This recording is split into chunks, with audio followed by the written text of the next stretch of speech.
Hi everyone, welcome back. Thanks for joining us today. We've got a brand new story to share with you. So let's begin. My name is Max. If you've ever been blindsided by someone you trusted completely, you'll understand where I'm coming from. I was married to a woman named Joanna. For years, I gave her everything I had, emotionally, financially, and even with my time. And I didn't just say it, I lived it. I'd go to work, come home, and do whatever I could to make her life easier.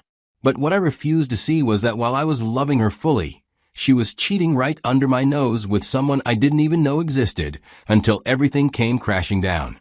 The betrayal itself was already enough to knock the wind out of me. But what made it worse was what happened after I kicked her out. Her affair partner showed up at my door. And let me tell you, nothing prepares you for the moment when the man your wife was cheating with looks you in the eye and says he wants to talk. What followed was something no one could have anticipated. Before Joanna, there was my first wife, who died in a car accident when she was driving home from work and it was raining. It was one of those heavy rains where you can barely see 2 feet in front of you. A truck skidded and hit her car head-on. That has remained the worst day of my life. I was on a business trip in another city. We'd talked that morning, and that's the last time I heard her voice. Those 7 years of marriage weren't perfect, but they were good. We argued, sure, but I never once felt like she wasn't in it with me. The days after her death were a blur. I didn't know grief could feel physical until then. It's like someone had cut a hole in my chest and left it wide open. For 3 years, I lived in that space. Around the time I turned 38, one of my cousins gently asked if I had ever thought about moving on and loving again. At first, I was angry, but the more I sat with it, the more I realized I wasn't done living. I still had love in me. I wasn't looking to replace my late wife, but I was lonely. I missed talking to someone at the end of the day. I missed the feeling of being connected to someone. So I said to myself, all right, let's just be open to the possibility. After I opened up to exploring love, I met Joanna through a mutual friend. She was beautiful and younger. After months of being surrounded by people who didn't know what to say to a widower, Joanna was a breath of fresh air. She didn't tiptoe around my loss, but she didn't make it the centerpiece either. We started slow. As things got more serious, I found myself comparing her to my late wife. Joanna was different, sure, but she ticked so many of the same boxes. Kind, intelligent, supportive. I was eager to feel that kind of closeness again, to rebuild something that resembled the life I lost. So I gave her space to shape our relationship in the way that felt right to her. Joanna made it clear early on that she wanted to be a full-time housewife. She said it made her feel purposeful. I respected that. I'd already worked hard to put myself in a place where that was financially possible. After my first wife died, I went nuclear on our finances, worked late, took side contracts, stayed up nights just crunching numbers. I wanted to own everything outright. I couldn't control loss, but I could control debt. I paid off the mortgage within 3 years before I ever brought Joanna through the front door as my wife. We didn't have a big wedding. That wasn't what either of us wanted. Just a small, quiet ceremony. A few close friends. I told her the day we signed those papers, you won't ever have to work unless you want to. She smiled and said that was all she needed. In the beginning, things felt good. We started doing things I hadn't done since before my world cracked in half. For the first time in what felt like forever, I felt present. Those early days brought me a kind of peace I hadn't felt in years. I let myself believe that maybe life was giving me a second chance. I think every married couple hits that point where things start to feel different. Not necessarily bad. With Joanna and me, it was right around our 2nd anniversary. Before that, we were good. We had our arguments like any normal couple. But there was this sense that we were still choosing each other. But shortly after that anniversary, I started noticing little shifts. She began to use "I'm tired" or "Can we not do this today?" more frequently. It was like she'd disconnected without telling me. One day, I logged on to our home computer to her Amazon account that I use once in a while. I intended to order a drill machine, but when I checked the order section, I saw she had ordered a couple of mail items in the past months, and they clearly weren't for me, because I never got any of the things I saw as a gift or anything. At first, I didn't overthink it. I assumed maybe she was getting gifts for her brother or a cousin. But I still decided I will ask who she got those mail items for. And when I asked her about it, she immediately went cold. She got angry. She looked me dead in the eye and said, "Do I look like someone who would cheat on you?" I was speechless. I hadn't even used the word cheat. I didn't say anything close to that. But she did. I remember thinking, where did that come from? I even tried to backpedal and explain myself, but she cut the conversation off right there, like I'd crossed some unforgivable line. That was the first time the word cheating even entered my thoughts. After that conversation, I knew better than to bring it up again. Joanna made it clear she didn't want to talk, and pushing her would only make things worse. So I let it go, or at least I pretended to. But her behavior in the days that followed got me thinking. She stayed withdrawn, barely speaking unless necessary. She started sleeping with her phone under her pillow, something she'd never done before. And any time a notification popped up, she'd lunge for it like it was a ticking time bomb. I know what it feels like when someone's hiding something. Her entire demeanor screamed guarded. Then we started having arguments, petty, unnecessary ones. It was obvious she was trying to create a reason to be angry, like she needed to justify the way she was acting. My gut told me something deeper was going on. And the thing about instincts? They don't go away when you ignore them. They get louder. One afternoon, I came home earlier than usual. Joanna was passed out on the couch, deep asleep, her phone still in her hand with a video playing. Some YouTube cooking thing, I think. The screen hadn't locked yet. It felt like a moment I wasn't supposed to have, but I took it. I sat down quietly, picked up the phone, and started checking. The gallery looked clean.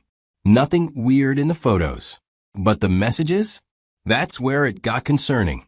Every single conversation looked like it had started after the day I asked about the Amazon orders. Even chats with her sister and mom were freshly restarted. Like she'd deleted everything and started over. One message, though, stood out. It was from an unknown number. The text said something like, "You always overthink." I didn't say that, which didn't make sense by itself. It was clearly a reply to something that had been deleted. I scrolled up, nothing. Just that reply. That's when I knew for sure. I was looking at the remnants of a conversation she didn't want anyone to see. Then I checked the call logs. That same unknown number had called her way more than I did. Like daily. Sometimes twice a day. And she'd answered almost every time. I didn't recognize the number, but I saved it to my phone before I put hers back down exactly where it was. I didn't confront her that day. I didn't say anything at all. But in that moment, I understood I was living with someone who was keeping a lie from me. And from that point on, I wasn't just watching, I was preparing. I decided to investigate the suspicious number discreetly.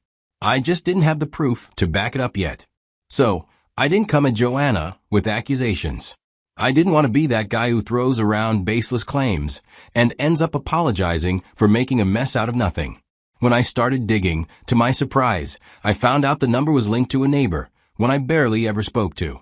We'd exchanged maybe 2 words in passing since they moved in. I didn't have his number. That discovery alone made my stomach turn. It wasn't hard proof of anything, but it troubled me. Suddenly, I couldn't ignore the signs I'd been brushing off. I thought about confronting her just to see how she'd react. Maybe she'd fumble or she'd lie, and I'd catch it. But I didn't want to be wrong and end up being the bad guy. If she pulled out some innocent explanation, like it was a mix-up or someone else entirely, I'd look like a paranoid fool. So instead, I did something quiet. I swapped out our regular doorbell for one with a built-in camera. I didn't tell her. I just installed it. At the same time, I made another choice. We had been trying for a baby. Once I had a suspicion of infidelity, I stopped being intimate with her. It was partly self-protection, partly strategy. I didn't want to be tied to something permanent if this was heading toward a truth I couldn't ignore. Over the next few weeks, the doorbell camera did its job. It didn't catch anyone coming to the house, but it recorded something else. Joanna leaving during the day. Not just once or twice. Almost daily. She'd head out in the late morning or early afternoon and come back a couple of hours before I got home. When I asked her casually what she did all day, she'd say, "Oh, I was just here, doing chores, catching up on Netflix." She said it like she hadn't been out at all. Meanwhile, I had the footage, time-stamped and clear. But I didn't let on or react. I nodded and pretended I believed her. I kept it up for a month. All the times she went out, I logged the time. But still, I hadn't seen who she was meeting or where she was going. So I took the next step. I hired a private investigator. A week later, he called me. He said he'd followed her, taken photos. He showed me exactly where she was going. Grocery runs, yes. But more than that, she was walking over to my neighbor's house, the one whose number I'd found. Turns out the guy had quit his job months ago and was now running some business from home, and his wife usually left for work around the same time Joanna left home. That gave them the perfect setup. A quiet house with no eyes. The photos were clear. No way to explain it away. That was the moment I stopped wondering and stopped hoping I was wrong. My gut had been trying to tell me something for weeks. And now, I had the proof in my hand. I came home that day with a heaviness in my chest that I can't quite describe. I already knew the truth, but I needed to look her in the eye and hear how far she'd go to protect the lie. Joanna was sitting in the living room, scrolling through her phone like usual. I stood there for a moment, watching her, wondering how many times she'd sat there like that after coming back from his place. I didn't raise my voice when I asked her about it. I told her I knew about the man she'd been sneaking off to see. At first, she pretended not to understand. Then she started throwing questions back at me. Are you serious? Where is this coming from? Classic deflection. When that didn't work, the tears started. The shaking voice, the "you are accusing me," the "you're just being paranoid" routine. But I'd seen too much. Heard enough. You can only gaslight someone for so long before the flame goes out. I looked her straight in the eye and told her I wasn't going to stay married to a professional liar and gaslighter. I just walked away because I had already made up my mind. The very next morning, I booked an appointment with a divorce lawyer. While the papers were being prepared, I started to pull away from her completely. I didn't eat her food anymore. Emotional distance had to come with physical distance, or else I'd slip back into pretending this marriage still had something left in it. She probably thought, like the last time, after the Amazon orders thing, that this would blow over, that I'd cool down and we'd go back to how things were. But I was done pretending. When the divorce papers were ready, I signed them that same day and handed them to her directly. She refused to sign. She thought she could stall it, wear me down, or manipulate the situation like she always had. So I took the next step. I asked my lawyer to file a motion to have her removed from the house. It was mine, after all, purchased years before we even met. It took a couple of months, but the court agreed. She had to leave. Of course, she didn't go quietly. Throughout the process, she tried to flip the script, claimed I was controlling, cold, even abusive, throwing everything at the wall to see what would stick. But she had no evidence, because none of it was true. And in court, facts matter more than dramatics. The divorce wasn't even finalized yet when the doorbell rang one random Saturday afternoon. I was sitting on the couch when my phone buzzed with a notification from the front door camera. I tapped the screen, and there he was, the guy Joanna had thrown everything away for, standing on my porch. I didn't even get up. I pressed the intercom button and kept my voice low and steady, and told him to leave my property. He stood there, shifting uncomfortably, probably unsure if I was about to lose it. "Max, I just want to explain," he said. I didn't have the patience for that. I said, "Leave before I make sure you regret stepping foot here." And still, he stood there. That's what got me. The sheer audacity to show up at my house thinking he deserved a conversation. That's when I got up, opened the door, and without a single word, without a second of hesitation, I decked him. The punch landed square on his nose. He hit the ground hard. Blood was already spilling down his face by the time he got back on his feet. He didn't swing back. He just looked at me and said, "I deserve that. I know I did. I'm here to ask for your forgiveness, for Joanna's sake." That last part made me laugh. Forgiveness? For Joanna's sake? I stared at him and said flatly, "You can have her." He hesitated for a second. Then came the confession I didn't expect. "I can't," he said quietly. "I'm married. I never planned for this to go that far. My wife doesn't know. I can't let her find out." I looked him dead in the eyes and said, "Maybe I should tell her then." He blanched. He took a step back, wiped at the blood under his nose, and whispered, "Please don't.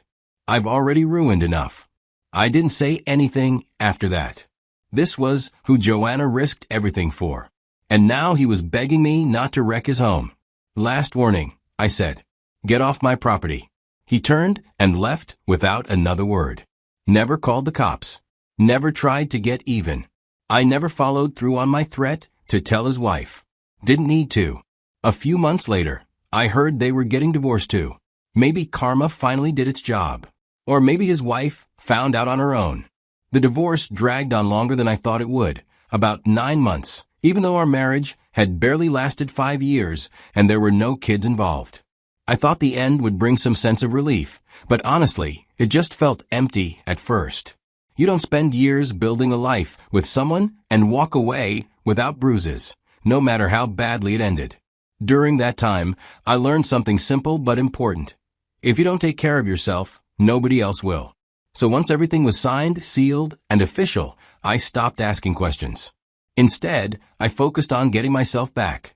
I started doing small things. And now, when people ask me if I'll ever remarry, I tell them plainly, no. Once you see how fragile trust is, once you feel what it's like to be lied to by the person you trusted most, you start to understand the price of blind hope. And I'm not willing to pay that price again. I didn't see it coming, and I don't think I ever really prepared myself for the kind of hurt that followed. If you've been through something like this, then, it's about picking up the pieces slowly, one by one, when no one's watching. I've chosen to live life on my own terms now. But marriage? That door's closed. I've got nothing against people who still believe in it. It's just not for me anymore. Not after everything. Thank you for listening.